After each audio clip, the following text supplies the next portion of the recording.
Hello and good evening. Welcome to Project CODA. It's a very special evening tonight. It's Jane Weirick's memorial.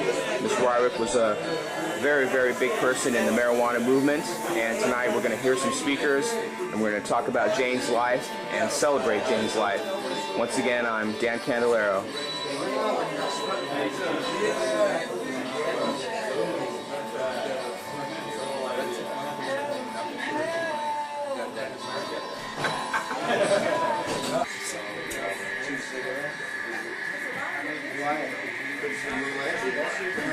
Here at the Patients Resource Center in San Francisco, Terrence Hellerman and Jane Weirick.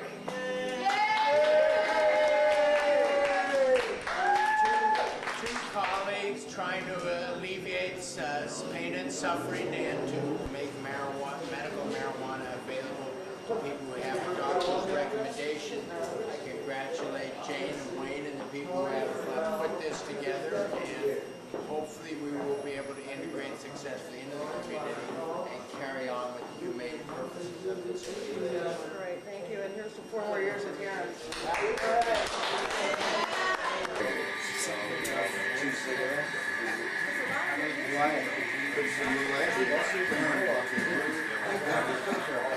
Ladies and gentlemen, we have Jessica Mary.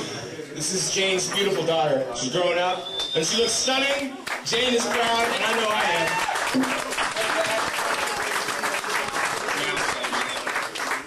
Keep the aisles open. My mother was proud to tell the story of how her daughter was the only child allowed at Dennis's club. With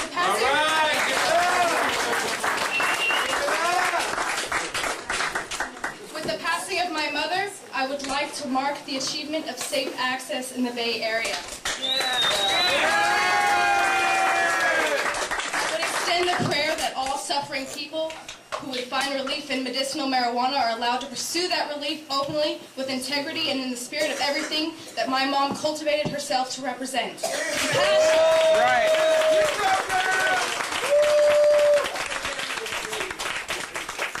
I watched my mother perform miracles of kindness that not only changed the lives of the people who are now my family, but guided the conscience of a movement that it would keep the loving kindness so necessary for us all. We must all move forward. We must keep the lessons of Sister Jane in our hearts as we wish wealth into even the eyes of our enemies. We must keep safe access alive.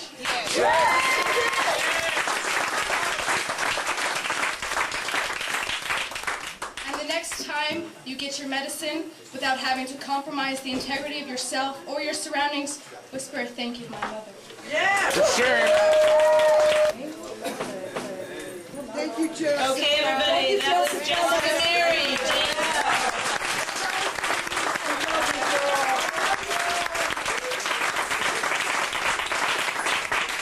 Okay, that was Ray Carlson. Thank you, Ray. We're going to ask Supervisor Mercurimi to speak next. So, Supervisor Mercurimi.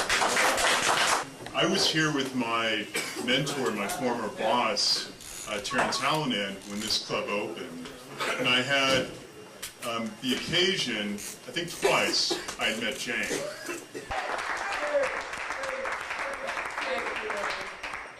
And thank you, Jane and Wayne. And I had the occasion, I think twice, I had met Jane. And so when we heard of Jane's passing, without pause, I want to be here. So I think in honor, of Jane's life, we can certainly refer to a couple of recent things in the very near past that I think would make her proud. One is that a couple of weeks ago, maybe less than that, there was a meeting at the Department of Public Health. Many advocates for medical cannabis were at this meeting, and the meeting was over concern about the new state card system, the state card ID system that was coming in. I was at that meeting too for part of it. I learned enough to make me very concerned about how that state system would supplant, how it would take over and just nullify the local card system. So the following Tuesday, I submitted legislation that said San Francisco does not want to participate in the state card system and we want to delay our participation for at least 3 months. We don't want the city to be quick to judgment here. Thank you. Thank you.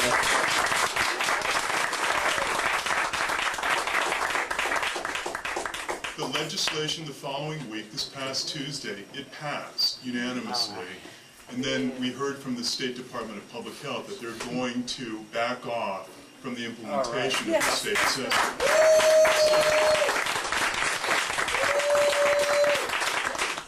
So I feel that that means that San Francisco still speaks with, I think, a firm voice, although things can be on shaky ground, statewide or even locally sometimes it may feel. We're not sure what's going to happen statewide, but at least it's nice to know that we can signal our desires statewide and have some impact.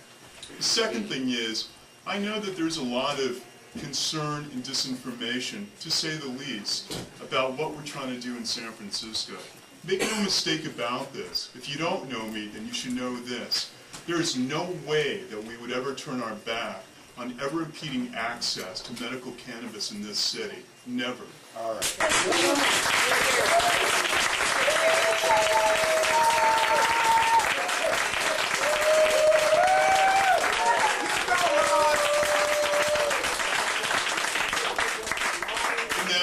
In that you have to be just a little bit, hopefully patient, and hopefully just a little bit proud, but encouraging, and rightfully so.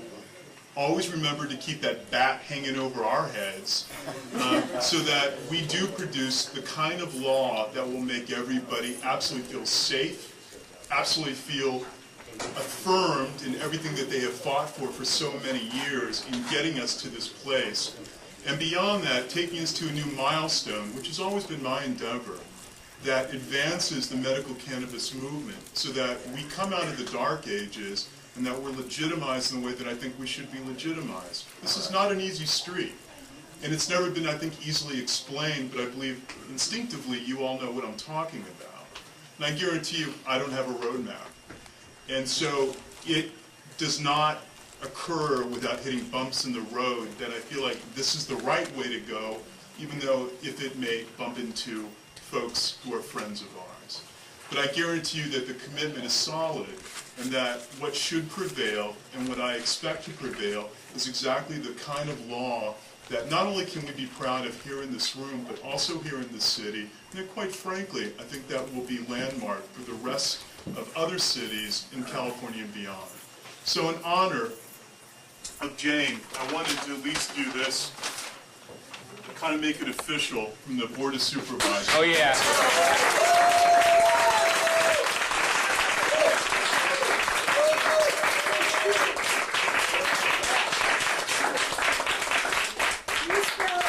It's a proclamation. It's one of the perks of being a supervisor. You get to go and make people feel good sometimes.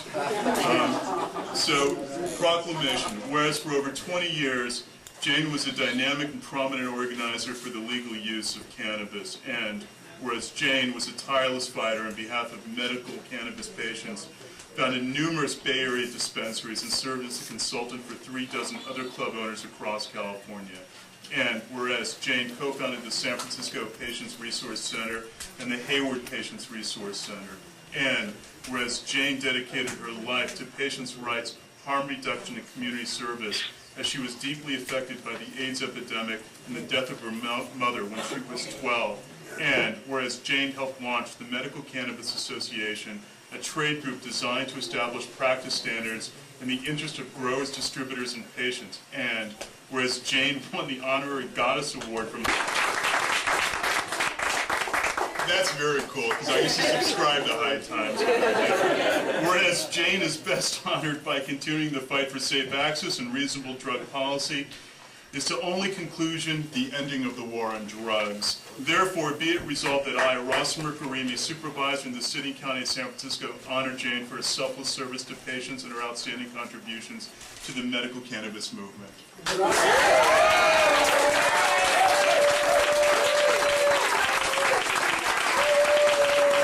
you so much, Supervisor Mercarimi. That was beautiful. We're going to have Wayne Justman come up next. So, Wayne, come up, please. Thank you. Thank you. Good evening, everybody. let me follow that up, please. Two individuals who really wanted to be here and have circumstances that do not allow. First of all, Terrence Hallinan, our former district attorney, knows and loves everything that we have done together with Jane, and he sends his deepest regrets, and he mourns with us on the passing of this sweet, lovely lady. And also, too, Assemblyman Mark Leno is not in the city this evening, and on his behalf or something like that, and Jessica, let me read what we have here from the California Legislative Assembly. This is in memory of Jane Weirick. It is with great respect that I join you in celebrating the memory of Jane Weirick. Jane's unstoppable dedication to the welfare of others will be remembered for years to come. As an advocate for medical cannabis and safe, compassionate care, she was a powerfully determined individual. It is through the tireless and committed efforts of individuals such as Jane that the sick find relief from suffering and pain through safe access to the medication they need. Jane has left a legacy for us all, and she will be missed. Assemblyman Mark Leno, this date, November 3. I guess he's like the fifth Beatle almost or something. And I want you to know that what I'm talking about is real. As I've said it every night, I'm an old spiritualist, and I know that the dead communicate with the living.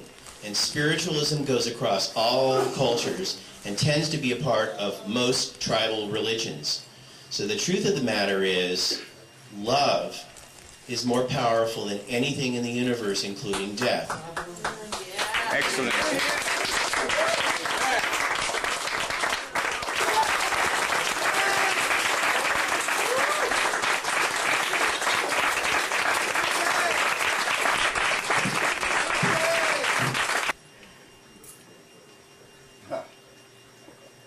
And we saw what could be possible.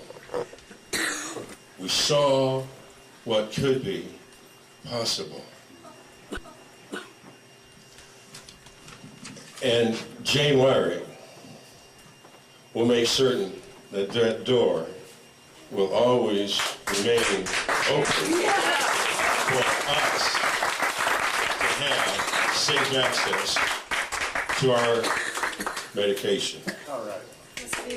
Let me repeat myself. I'm a better person because Jane was in my life. Me too. We certainly confronted one another on many occasions. Made me a better person. Made me a better person. But I know up those steps, and when folks had to get together, Jane was there. Jane was there. Something done. Her energy will continue on as we now move forward. Her energy will inspire us as we go through uncertain times. Her energy will inspire us when we can't inspire ourselves.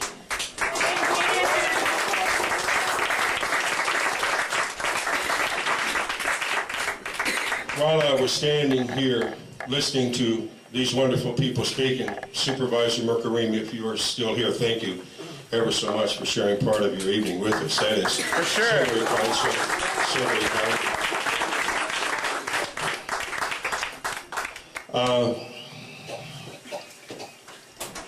Jane's energy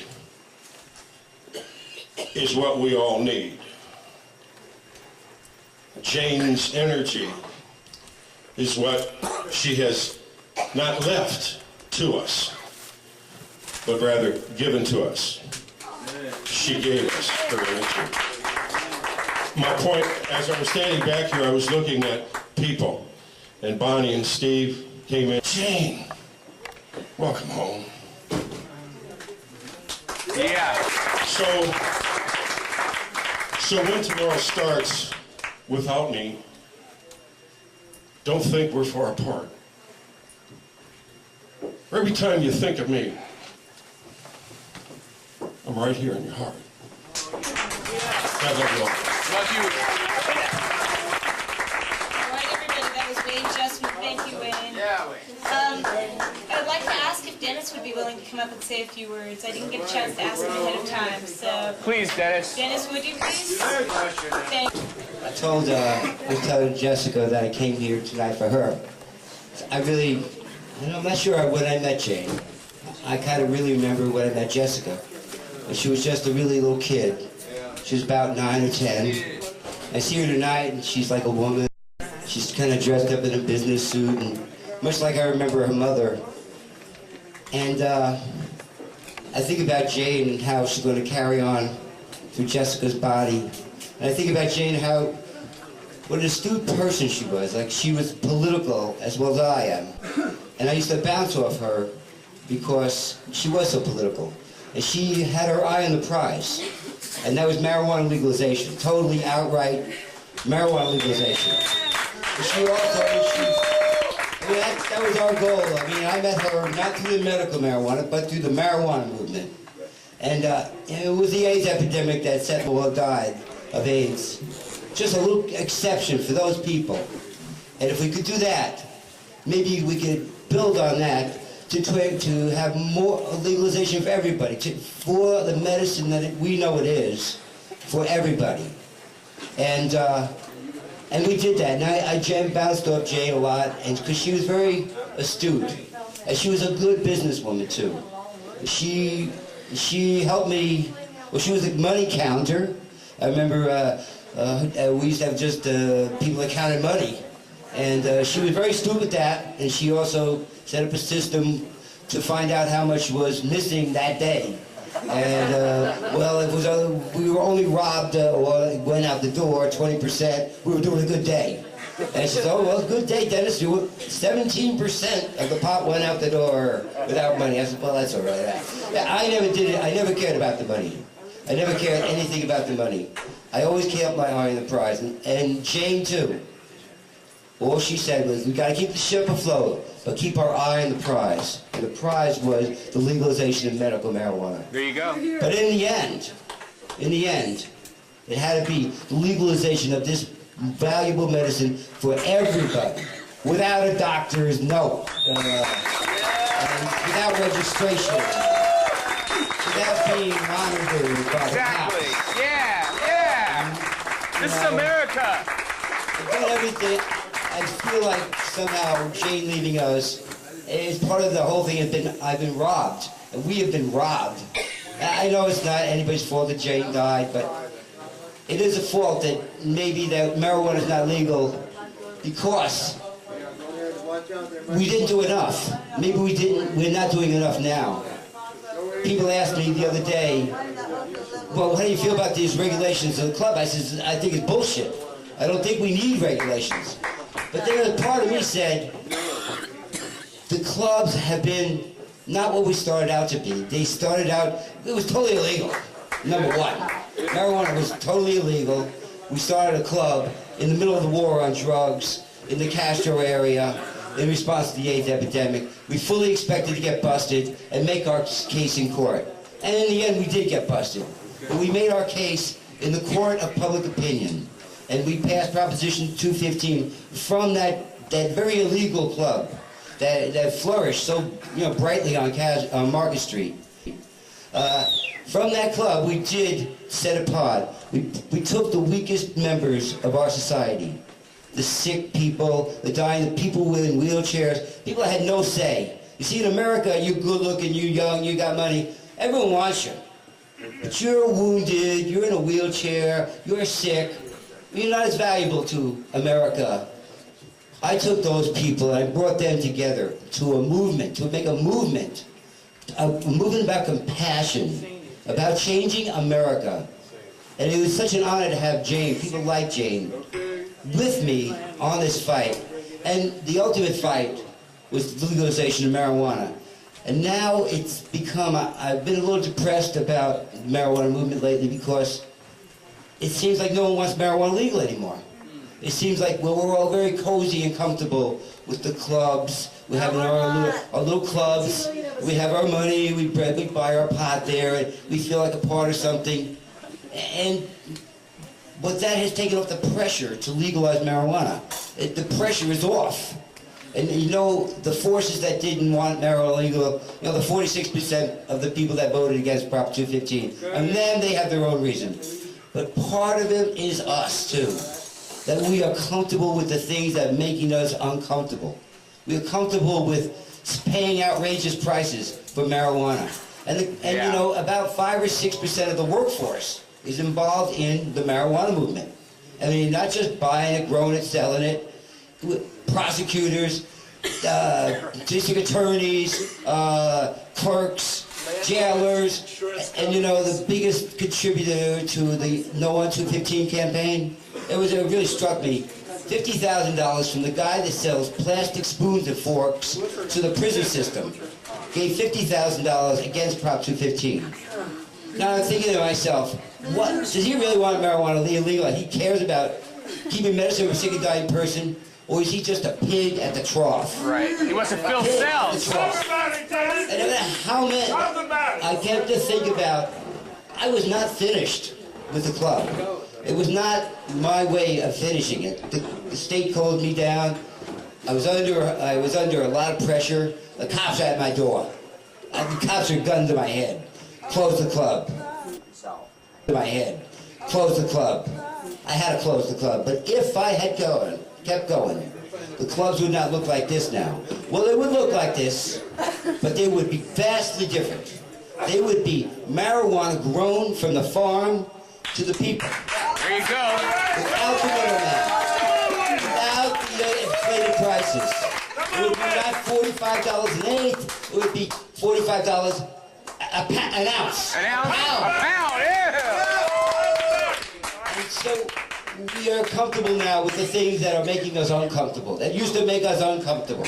And so it said, what about the clubs? You got to defend these clubs. I said, well, you know, part of me said, yes, I got to defend this club because they're bringing things out in the open. They're showing people how marijuana is helping people. But then I say, they've taken the pressure off the legalization movement. They have taken all the pressure off, and they've become problems in itself because it's such vast amounts of money. And I dealt marijuana for 35 years. I've always thought I wanted to get out of this business. The day I started, I did not want to sell marijuana because you accumulate money, your friends rob you, thugs rob you, some of them have badges. Every 3 years, they bust you, they take all your money that you've accumulated, and then the little money they left behind, the lawyer gets that. And so every 3 years, it was a cycle with me. But in between the 3 years of the cops, thugs, taking my money, I would be, you know, money I didn't want, money that they didn't need. And then I got paid $4,000 a pound. And I had to deal with more money. And it became more of a target. And the cops loved me more because they had more money to get off me every 3 years. I hated the job. But I loved my friends. I loved marijuana, but I hated the job. I hated the money. And I still hate the money. I hate what's going on. $4,000 a pound. Yeah, I hate that. Bullshit! I really hate it. And we started a farm up in Lake County. I got busted at that farm twice. The DA did everything they could to stop me. But I did not stop. I kept going. That's right. And then I produced 500 pounds of marijuana. And for those very lucky 200 people that were part of my collective, they got pot for $25 an ounce, exactly what it cost me to produce on the farm. $25 an ounce, and I was extravagant too because I had people working, I had everyone working. It was a big operation. $25 an ounce for those 200 people, and some of them were kiddies, some of them were here. Very few of them were in the big old world. 200 people is nothing, and they smoked marijuana. But I couldn't get any more. That was it. 200 people, and those 200 people, I gave them marijuana for cost. What did it cost to me? And the farm made 50 cents.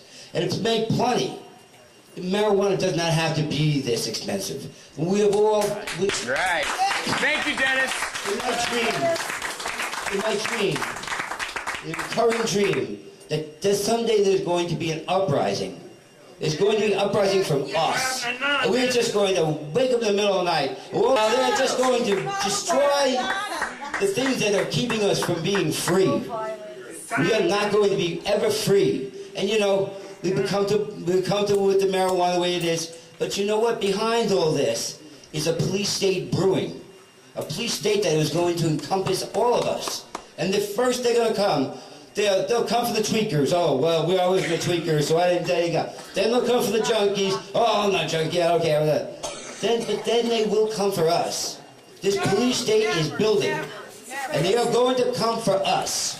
And we, the potheads, the smartest people of our society, the ones that know the secrets, have to be the ones who inspire this uprising. And let us not be comfortable with the things that used to make us uncomfortable.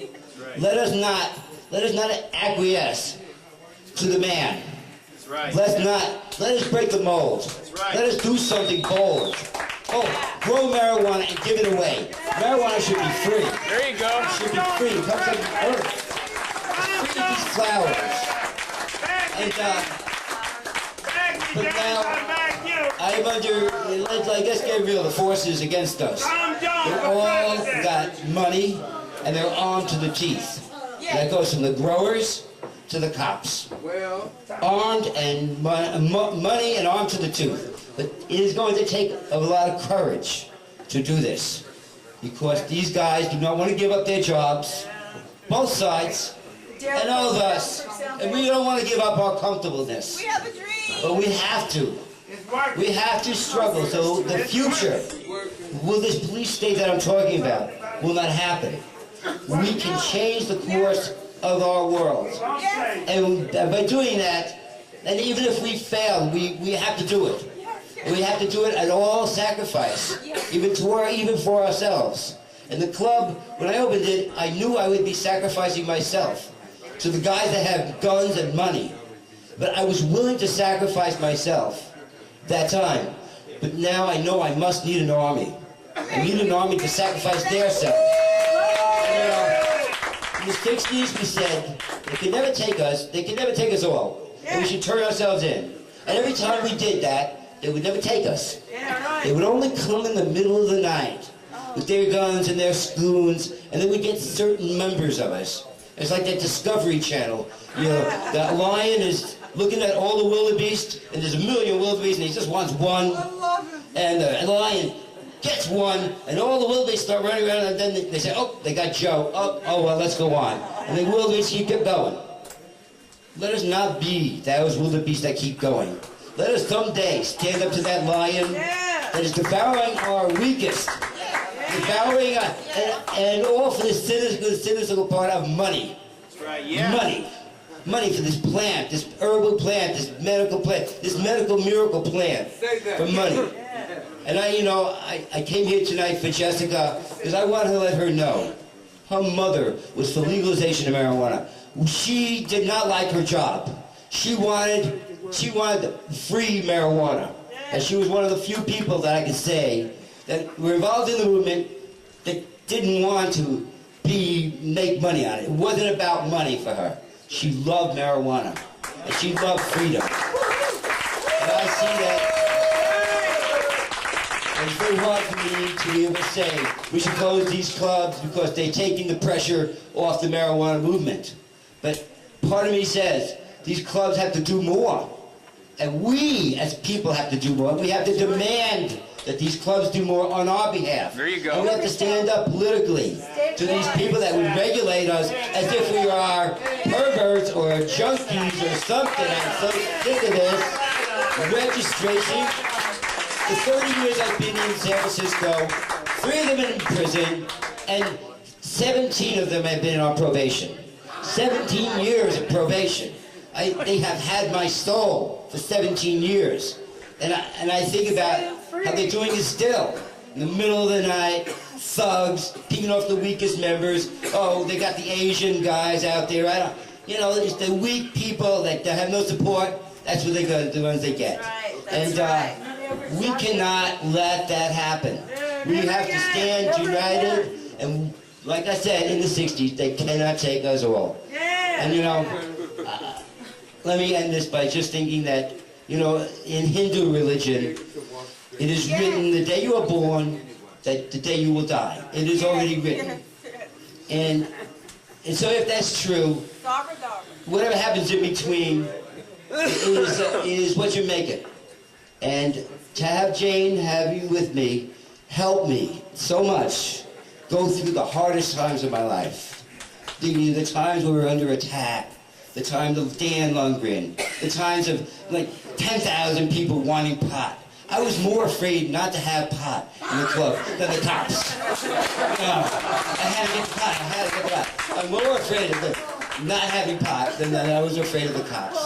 And so, thank you. Hey! There you go. I had a lot of people to serve. A lot of people to serve. And Jane was right there with me at every left level of the way. She would do homework. She would take a little bag of seeds. I need these in little packets. And she would do homework, counting seeds out and putting them in little bags and come back with little labels on it. And she was beyond the call of duty. And her love of marijuana is my love of marijuana. And I know you do too. But let us not love the money about marijuana. Let us not love the job of it. Let us love marijuana and know what it does. Jane, for you, Jessica, thank you. Carry on, folks. I love you all. Love you, Dennis. The circumstances of Jane's death, that was really a tragedy of deceit and the lack of governance, because she unwittingly was exposed to a pesticide called Avid over a period.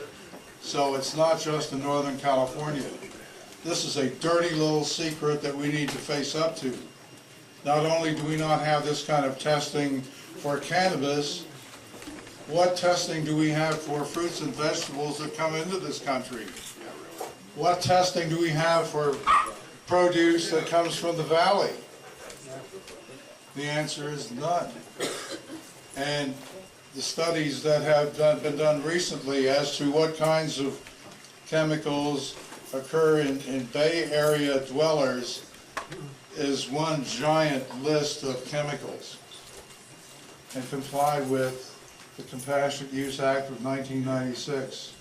I think that is what Jane would want, and I certainly want it, and I will do what I can to that end. Thank you, Doc. Sacrifice and the dedication of Jane.